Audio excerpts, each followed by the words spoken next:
आज हमारा टॉपिक है क्लास 12 का प्रोबेबिलिटी चैप्टर। प्रोबेबिलिटी चैप्टर में आपके पास 4 टॉपिक्स हैं। फर्स्ट है कंडीशनल प्रोबेबिलिटी, सेकंड आएगा इंडिपेंडेंट इवेंट्स कोई प्रोबेबिलिटी फाइंड करो, फिर बेस थ्योरम और फिर आएगा प्रोबेबिलिटी डिस्ट्रीब्यूशन।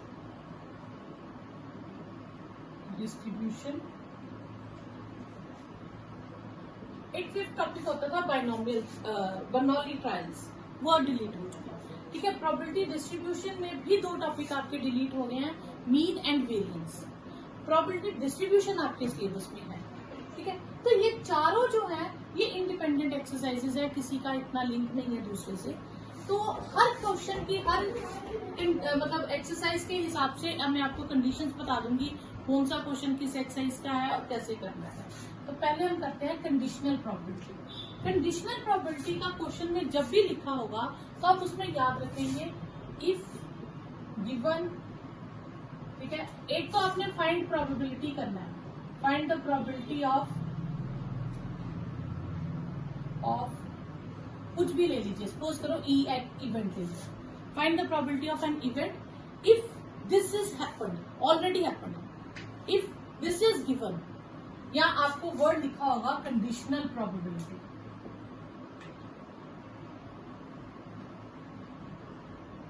या आपको इस तरह से क्या होगा E/F की ढूंढो। तो एक ही प्रोबेबिलिटी फाइंड करनी है और उसके साथ एक कंडीशन ऑलरेडी गिवन है जो अक्कर कर चुकी है, उसी के बेसिस पे हमने अब नई प्रोबेबिलिटी ढूंढनी हो तो हम यूज करेंगे कंडीशनल प्रोबेबिलिटी। ठीक है, या पेपर में लिखा होगा स्टेटमेंट में कि फाइंड द कंडीशनल प्रोबेबिलिटी, या E/F इस तरह से लिखा होगा स्लैश डाल के। तो इसका मतलब है कि ये चारों टाइप्स जो है ये किसकी हो गई हमारे पास कंडीशनल प्रोबेबिलिटी।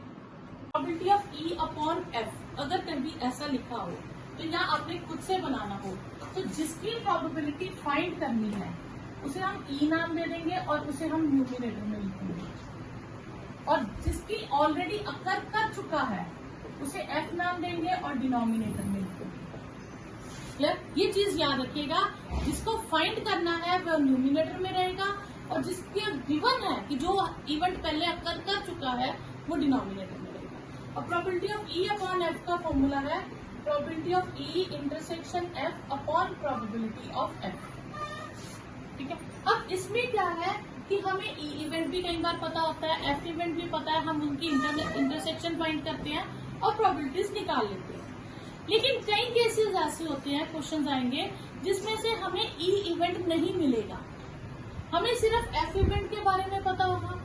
फिर अगर E इवेंट ही हमें पता नहीं है तो फिर हम क्या करेंगे, हम F इवेंट के केसेस में से E के साथ जो कंडीशन सेटिस्फाइड होती है वो केसेस लेंगे। जैसे आपके पास क्वेश्चन एग्जांपल है किसमें कि इफ 3 डाइज आर थ्रोन, तो 3 डाइज की सैंपल स्पेस बनती है 216 केसेस, तो हम वो नहीं फाइंड कर सकते। उसमें उन्होंने कंडीशन रख दिया कि 5 occur on first die and 4 and 6 already occur on second and third die. ठीक है, तो इसके केसेस बनाओ। तो अब सेकंड और थर्ड डाई पे मतलब सेकंड पे 4th और थर्ड पे 6th आना ही चाहिए। तो फिर इसके केसेस कितने बनेंगे, 5 1 4 6, क्योंकि सेकंड और थर्ड फिक्स है, 2 4 6, 3 4 6, 4 4 6, 5 4 6 एंड 6 4 6। ये केसेस आए हमारे पास कौन से, जिसमें क्या है कि जो F के वो केसेस जो E के साथ रिलेट कर सकते हैं। तो F के ये टोटल केसेस हो गए, आपके पास F के केसेस हो गए। तो आपने F के केसेस ढूंढ लिए। अब उनमें से 5 ऑन फर्स्ट डाई आए तो वो हमारे पास एक ही केस है। तो F अक्कर कर चुका है, उसके बाद E अक्कर करेगा तो उसका एक ही केस बनेगा, तो ये E इंटरसेक्शन F में आ जाएगा 5 4 और 6। ठीक है, तो हम ऐसे इंटरसेक्शन फाइंड कर सकते हैं। कुछ केसेस में E भी मिल जाता है, F भी मिल जाता है और इंटरसेक्शन फाइंड कर लेते हैं। लेकिन कई केसेस में E हम नहीं फाइंड कर सकते तो वो हम उसे छोड़ के भी हम एफ पे कॉन्सेंट्रेट करते हैं, फिर एफ के पूरे केसेस देख लेते हैं, उनमें से जो ई सेटिस्फाई करता है हम इंटरसेक्शन लेते हैं। यानी कि हमारा मेन मोटिव होता है ई इंटरसेक्शन एफ फाइंड करना, ई फाइंड करना हमारा मोटिव नहीं है, और एफ के बारे में हमें पूरा पता होना चाहिए। क्लियर? तो जो न्यूमिनेटर में लिखा है उसकी इंटरसेक्शन चाहिए और जो डिनोमिनेटर में लिखा है उसकी पूरी प्रोबेबिलिटी चाहिए। ये क्लियर हुआ? अब फर्स्ट प्रॉपर्टी है probability of S upon F. तो probability of S upon F क्या होगा? इन दोनों की इंटरसेक्शन न्यूमिनेटर में upon probability of F. S हो गया पूरा सैंपल स्पेस, पूरे सैंपल स्पेस और एफ में कॉमन क्या आएगा? एफ। तो यानी कि probability of F upon probability of F. तो ये कट गया, तो आंसर क्या है? 1। इसी में सेकंड है probability of F upon F.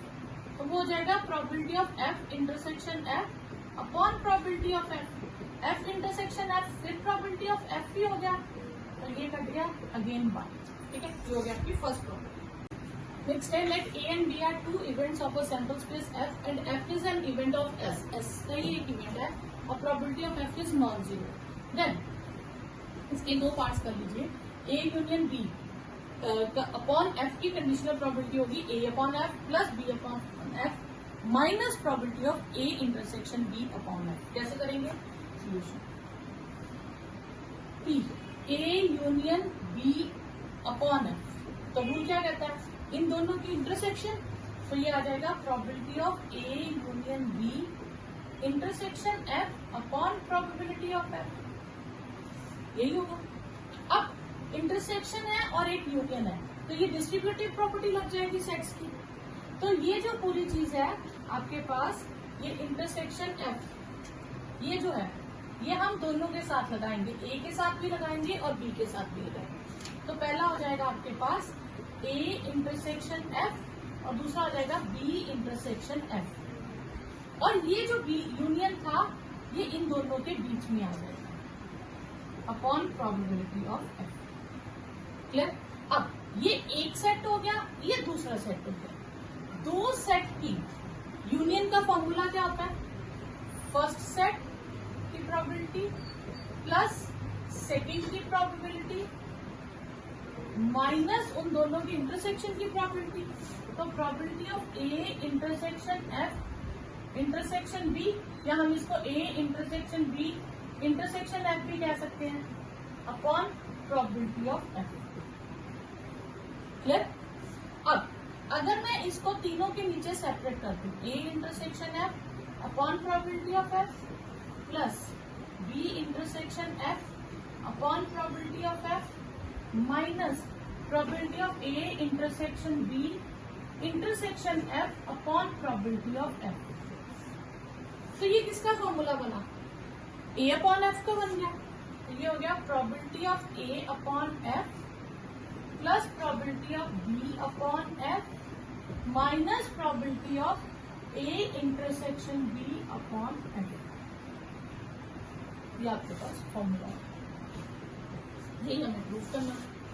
Next है इसी में if A and B are, second part कर लीजिए। If A and B are mutually exclusive events, अगर म्यूचुअली एक्सक्लूसिव इवेंट्स हो जाएं तो क्या होगा? तो होगा probability of A union B upon F, probability of A upon F plus probability of B upon F. ये हो जाएगा। अब म्यूचुअली एक्सक्लूसिव क्या होता है? म्यूचुअली एक्सक्लूसिव इवेंट्स वो इवेंट्स होते हैं जिन दो इवेंट्स में कुछ भी कॉमन ना आए। ठीक है, तो अब आ गया A and B are mutually exclusive events. तो इसका मतलब है ए इंटरसेक्शन बी एम्प्टी हो जाएगा, विल बी एम्प्टी। तो probability of A intersection B will be 0।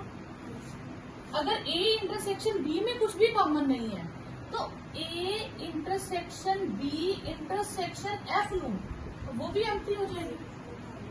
वो भी एम्प्टी हो जाएगी। ठीक है, तो इसका मतलब है कि इसकी प्रोबेबिलिटी भी क्या हो जाएगी, 0 हो जाएगी।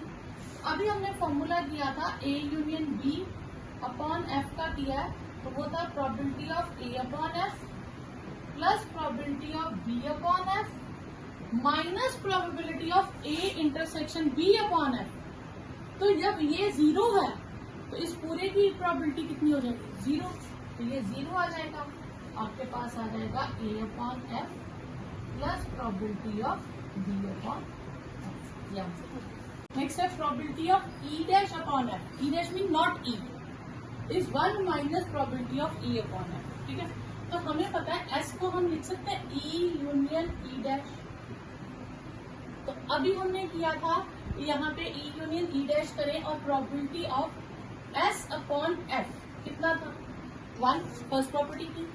ठीक है, ई यूनियन ई डैश अपॉन एफ, आंसर क्या आएगा 1। एस की जगह मैंने क्या लगा दिया, ई यूनियन ई डैश, कोई भी है।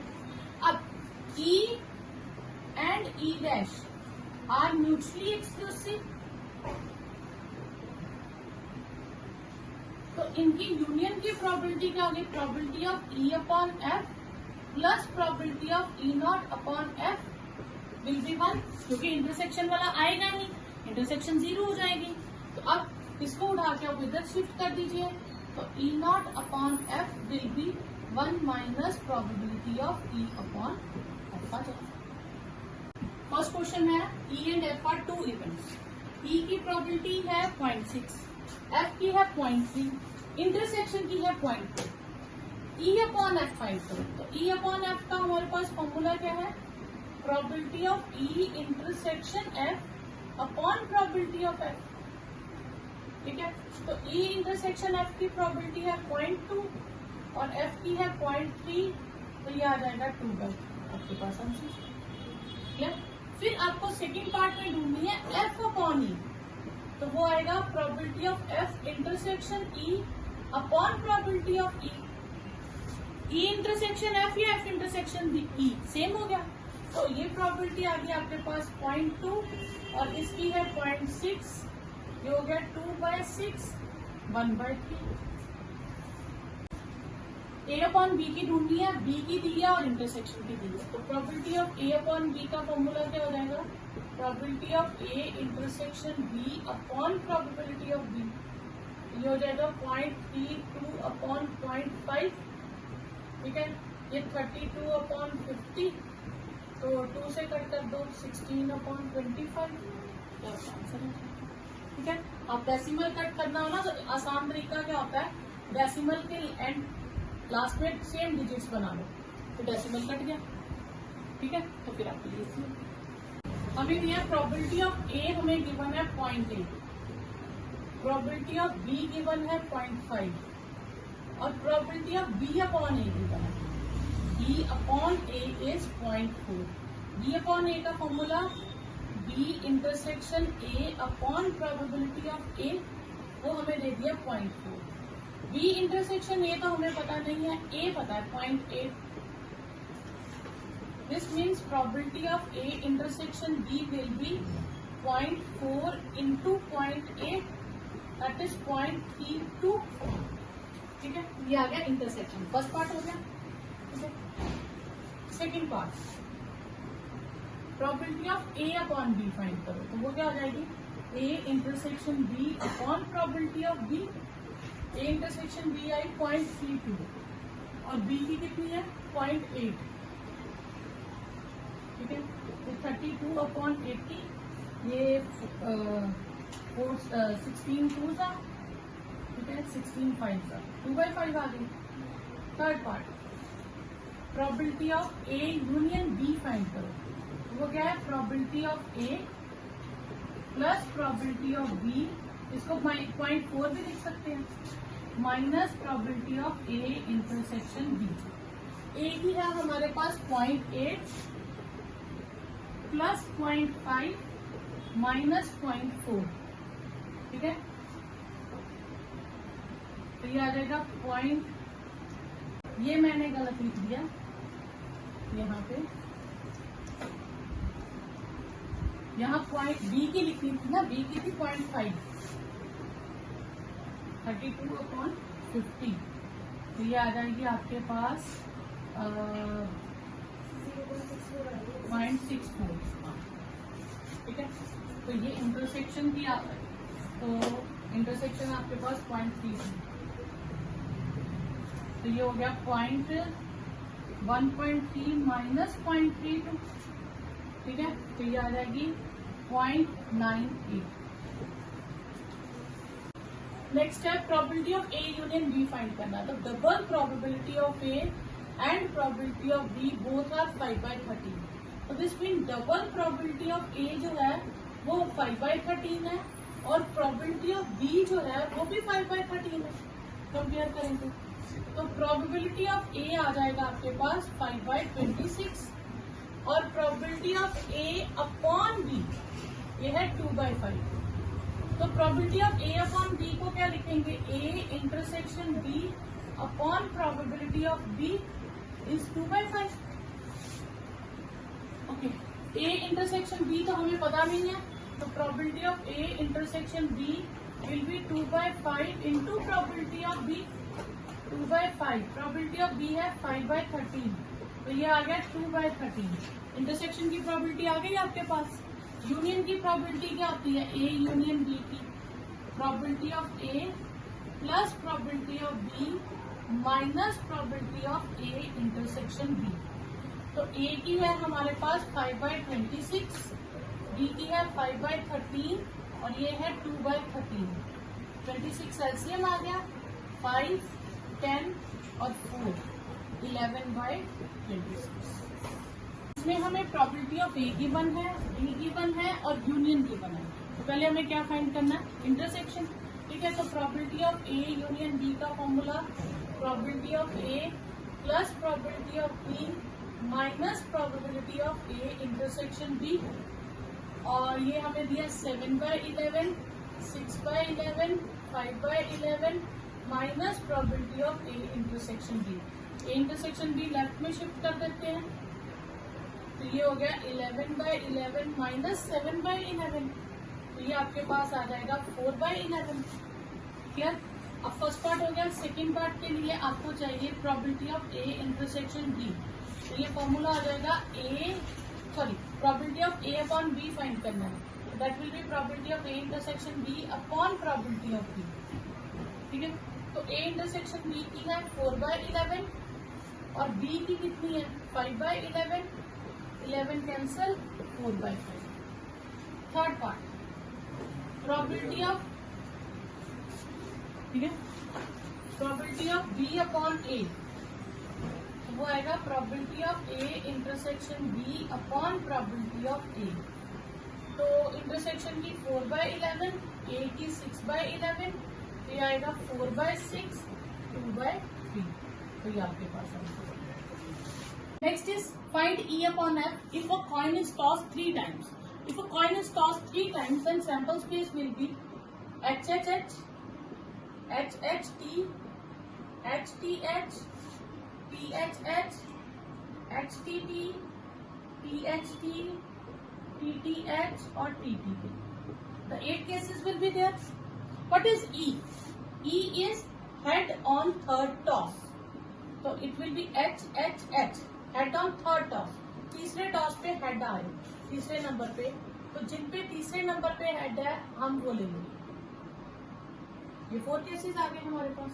ठीक है, F is head on first 2 tosses, पहले 2 टॉसेस पे हेड आए, थर्ड पे कुछ भी आ सकता है, तो वो 2 केसेस बनेंगे HHH and HHT। What is E intersection F? That is HHH। Probability of E upon F will be probability of E intersection F upon probability of F. Intersection के कितने केसेस हैं 1 और टोटल कितने हैं 8, तो intersection की probability हो गई 1/8 और F के कितने केसेस हैं 2, तो इसकी प्रोबेबिलिटी हो गई 2/8, 8 कैंसल, आंसर इज 1/2।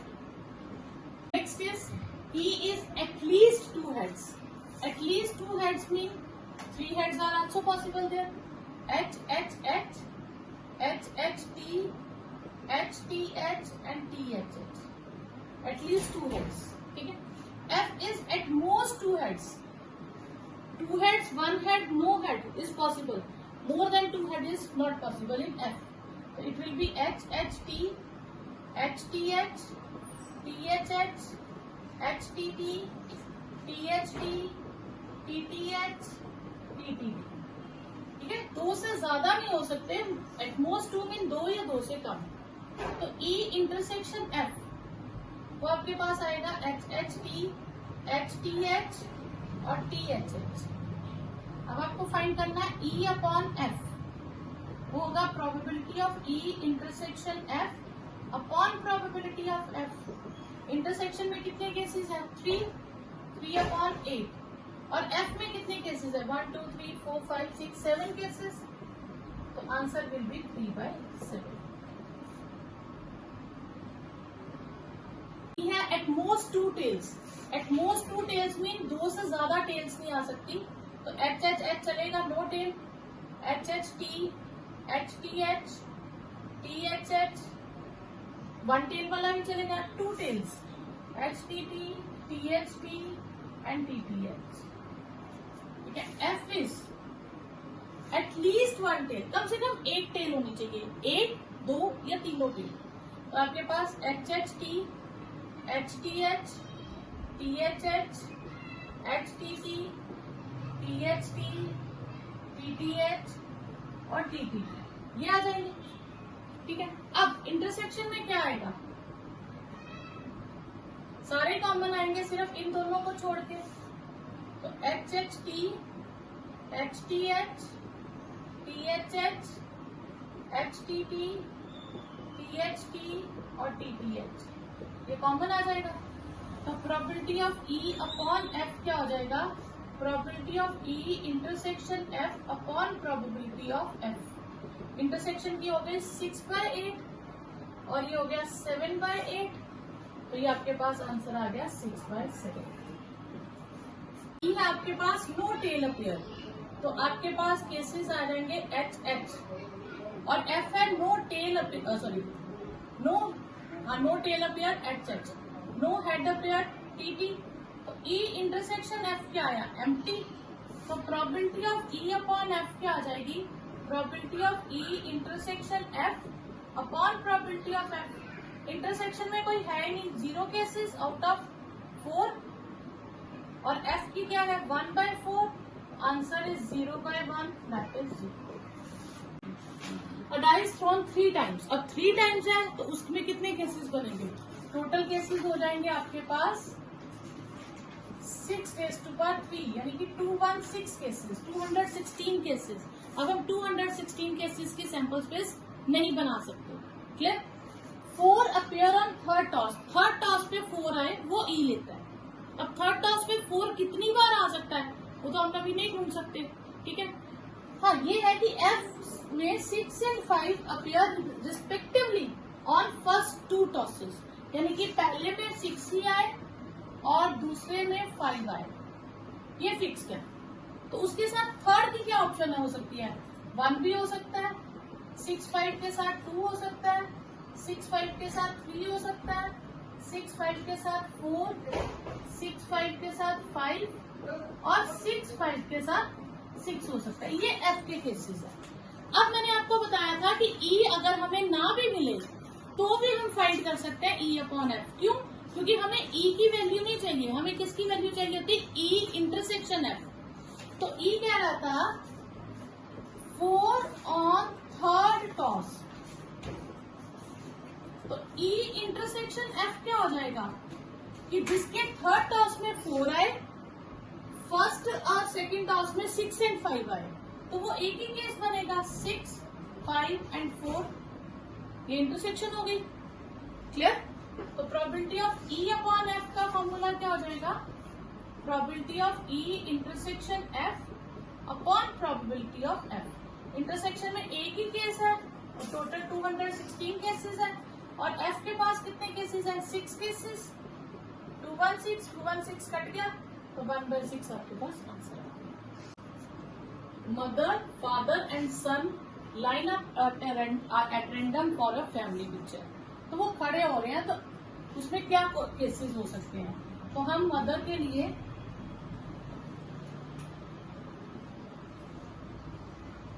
एम रख लेते हैं, फादर को एफ से लिख देंगे और सन को एस से लिख देंगे। तो सैंपल स्पेस में क्या आएगा? Mother father son, mother son father, या father son mother, father mother son, या son father mother, son mother father. यही केसेस होंगे। जब ई भी event for son on one end, तो जिसमें सन एंड पे कॉर्नर में होगा तो that will be M F S, F M S, S F M, S M F. ये 4 केसेस हो गए। F father will be in middle, तो एक एम एफ एस, एक एस एफ एम, 2 केसेस हो गए। ई इंटरसेक्शन एफ में क्या आया? ये भी कॉमन है और ये भी कॉमन है, एम एफ एस और एस एफ एम। तो ई अपॉन एफ क्या हो जाएगा आपके पास? E intersection F upon probability of F. तो हो गया 2/4 और इसकी भी 2/4, दैट इज 1। हमारे पास है a black and a red die is rolled, मतलब एक तरह से देखा जाए तो 2 डाइज रोल कर रहे हैं। तो 2 डाई रोल करेंगे तो नंबर ऑफ केसेस कितने बनेंगे हमारे पास? 6 4, यानी कि 36 केसेस बनेंगे। ठीक है, अब हमें सैंपल स्पेस पूरी बनाने की जरूरत नहीं है। अब यहाँ पे देखो, जितने क्वेश्चन पहले किए उनमें ई अपॉन एफ लिखा था, अब इसमें ई अपॉन एफ नहीं लिखा, उसने क्या लिखा है? कंडीशनल प्रोबेबिलिटी वर्ड लिखी है। अब हमें खुद डिसाइड करना है हमने ई किसे लेना और एफ किसे लेना। तो अब उसने क्या? फाइंड, जिसकी फाइंड करनी है वो ई होगा और जो गिवन के बाद होगा वो एफ होगा। तो फाइंड यानी कि फाइंड किसकी करनी है? सम ग्रेटर देन 9। तो ई भी इवेंट आ जाएगा सम ग्रेटर देन 9। तो इसके आपके पास सम ग्रेटर देन 9 मीन सम 9 से ग्रेटर होना चाहिए। 10 सम के क्या केसेस है? 5 5, 6 4, 4 6, ये 10 सम के केसेस हो गए। 11 के क्या है? 6 5, 5 6, और 12 के टोटल क्या है? 6 6। एफ गिवन दैट के बाद होगा अ ब्लैक डाई रिजल्टेड इन अ 5। अ ब्लैक डाई कौन सी थी? पहले हमने ब्लैक डाई बैठी थी, यानी कि first die resulted in 5। First die पे 5 आना चाहिए। तो एफ में कौन से केसेस आ गए हमारे पास? 5 फर्स्ट डाई पे आना चाहिए, 5 1, 5 2, 5 3, 5 4, 5 5 एंड 5 6। ये हमारे पास आ गए एफ। ई इंटरसेक्शन एफ क्या होगा हमारे पास? कौन कौन सा कॉमन आया? तो हमारे पास एक 5 5 कॉमन आएगा और एक 5 6 कॉमन आएगा। ठीक है, और probability of E upon F क्या हो जाएगा? Probability of E intersection F upon probability of F, 2/36 upon 6/36। ये आ गया 2/6, दैट इज 1/3। सेकेंड पार्ट है a black and a red die is thrown. तो टोटल केसेस कितने हो गए आपके पास? टोटल केसेस हो गए 36। Find the conditional probability of obtaining sum 8। तो ये हम ई इवेंट ले लेंगे, ऑब्टेनिंग सम 8। तो सम 8 के केसेस 2 6, 3 5, ठीक है, फिर 4 4, 5 3 और 6 2। ये केसेस आ गए सम 8। एफ गिवन के बाद red die result number less than 4। Red die कौन सी थी? Second.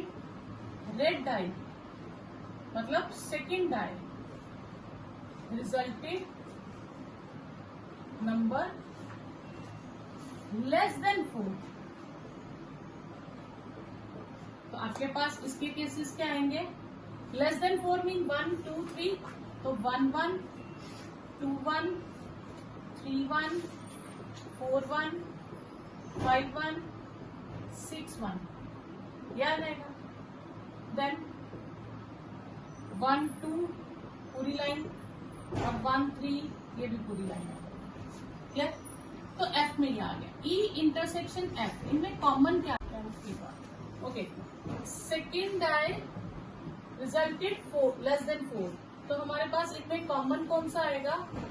Less than 4। Second die में ये तीनों ग्रेटर देन 4 है, हमारे पास यही दो नंबर कॉमन आएंगे 5 3 एंड 6 2। ठीक है, probability of E upon F, probability of E intersection F upon probability of F 2/36 upon F में कितने केसेस आएंगे? 6 6 6 18, 36 कट गया तो ये 1/9 आंसर आएगा। अब फेयर डाई इज रोल्ड, तो सैंपल स्पेस में कितने केसेस आ जाएंगे? 6 केसेस, टोटल केसेस हो गए हमारे पास 6।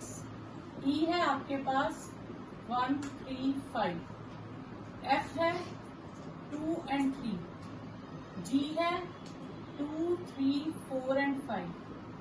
अब फर्स्ट पार्ट के लिए ई और एफ का तो उसने कॉम्बिनेशन किया है, तो हम ई इंटरसेक्शन एफ निकाल लेंगे, तो वो आ जाएगा 3। तो probability of E upon F का क्या फॉर्मूला आ जाएगा? Probability of E intersection F upon probability of F, तो 1/6 और एफ के कितने केसेस है? 2, 2/6 1/2 आंसर आ गया आपके पास। सेकेंड पार्ट इसी का, सॉरी नेक्स्ट पार्ट है एफ अपॉन ई, तो वो आएगा probability of E intersection F upon probability of E, तो वो आपके पास आ जाएगा। इंटरसेक्शन में कितने केसेस हैं? 1 केस, 6 और ई के हैं 3 केसेस, तो 1/3 आंसर आ जाएगा। ठीक है, सेकेंड पार्ट ई और जी लेना है, तो ई इंटरसेक्शन जी फाइंड करेंगे। ई और जी में कॉमन क्या आएगा आपके पास? 3 and 5। Probability of E upon G find करना होगा, तो probability of E intersection G upon probability of जी।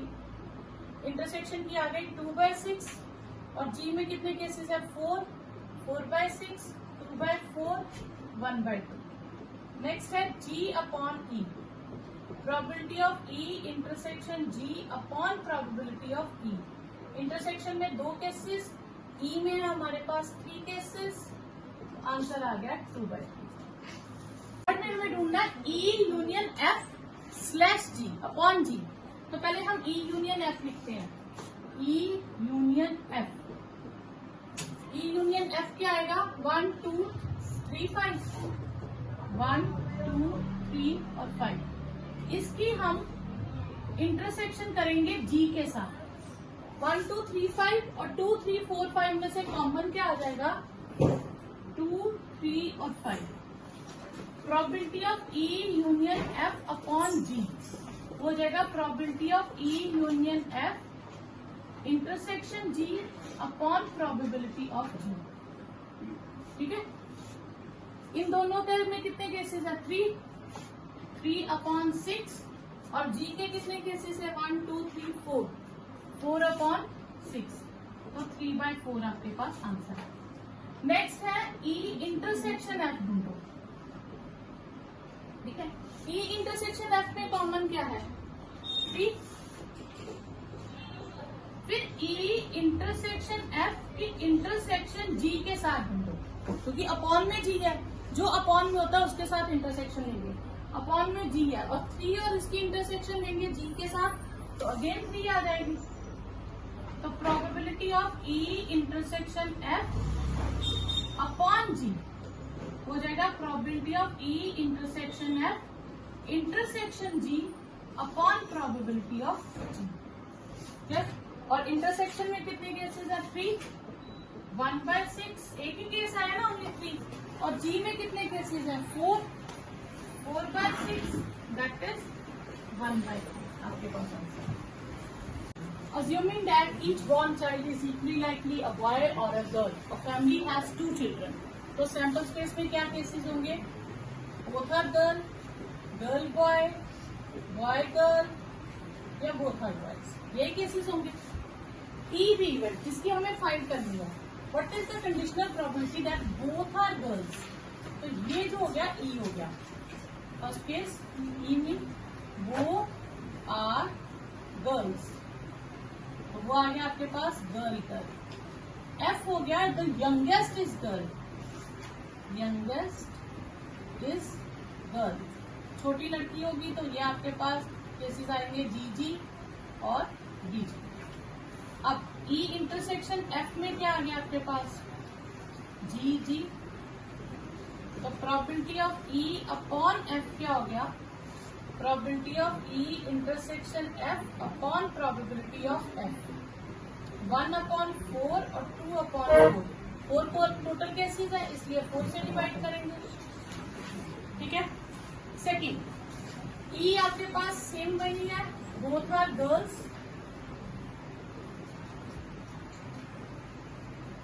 तो यानी कि ई के लिए आपके पास डी ऑप्शन है।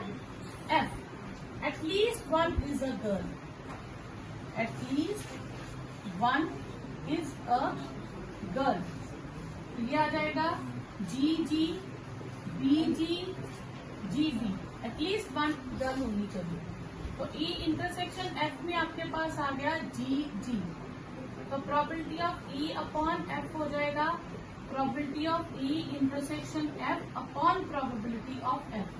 इंटरसेक्शन में आपके पास एक ही केस आया, एफ में 3 केसेस है, answer will be 1/3।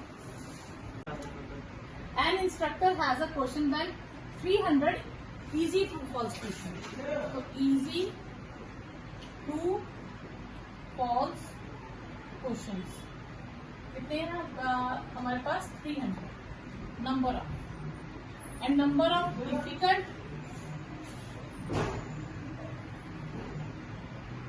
True false questions वो है 200, इजी एमसीक्यू वो है हमारे पास 500 और डिफिकल्ट एमसीक्यू वो है हमारे पास 400। टोटल क्वेश्चंस कितने हो गए 1400, ठीक है। Okay, if the question is selected at random what is the probability that it will be easy, तो ये ई हो जाएगा, E for easy question, and given that it is multiple choice, F will be MCQ question, ठीक है। E intersection F ये क्या हो जाएगा हमारे पास easy MCQ,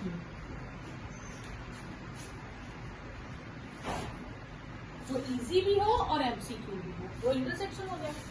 probability of E upon F क्या हो जाएगा, probability of E intersection F upon probability of F. Intersection है इजी एमसीक्यू और इजी एमसीक्यू कितना 500, तो ये हो जाएगा 500 अपॉन 1400, और एफ क्या है हमारे पास एमसीक्यू क्वेश्चंस, एमसीक्यू मतलब ये टोटल एमसीक्यू, तो ये हो गया हमारे पास 900 MCQs, answer will be 500 upon 900 that is 5/9।